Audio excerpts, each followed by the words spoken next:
Mga tropa, kumusta? Ito na naman ang next level na pintuhan natin. Si LaMelo Ball, grabe, sobrang fan panoorin ng batang to. Parang naglalaro lang sa kali pero NBA level. Dito sa game nila kontra 76ers, kita mo talaga na iba yung laro niya. Tingnan mo si Embiid, sigurado ako na-impress din yan kay Melo. Kung dati, ang ganda lang panoorin si Melo dahil sa offense. Ngayon pre, grabe na pati depensa, umaaksyon na. Tingnan mo yan, ang ganda ng galaw, di ba? Kaya niyang ilagay sa balikat niya yung buong team. Simula pa lang ng laro, binibigay na niya yung tune, 2 buckets agad at ito pa isang magandang 3 points. Pero teka, ang pinakagusto kong makita kay Melo, yung effort niya sa depensa. Sabi ko na, yun na lang yung kulang dito eh. Kung dati, parang chill lang sa defense, ngayon pre, laging active. Tingnan mo yan, nagdive, parang naglalaro sa kalye talaga. Ayan pa, still ulit. Ito na yung bagong LaMelo Ball mga idol, galing sa strip, papunta agad sa fast break, hindi na nagpigil, bilis. Kita mo yung control, alam niyang may dumidikit, pero kalmado pa rin. Ganyan talaga ang mga elite playmaker. Pasok ulit, sa 5th quarter yan, mainit pa rin ang kamay, grabe ang altitude, mataas tumalon. Ganyan ang playmaking pre, dinrowing niya si Embiid sa ilalim,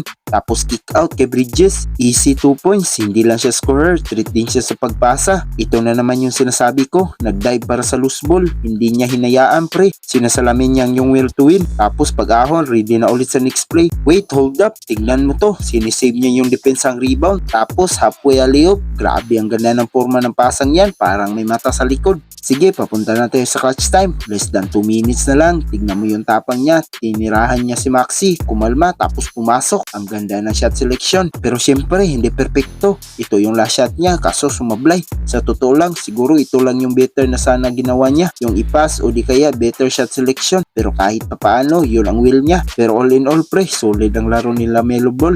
Yung effort niya sa defense, yun talaga yung nagpabago sa paningin ko. Feeling ko, this season mag-i-explode pa yan. Ano sa tingin nyo mga idol? Comment ka sa baba, huwag kalimutang i-like at i-subscribe. Hanggang sa muli, peace out!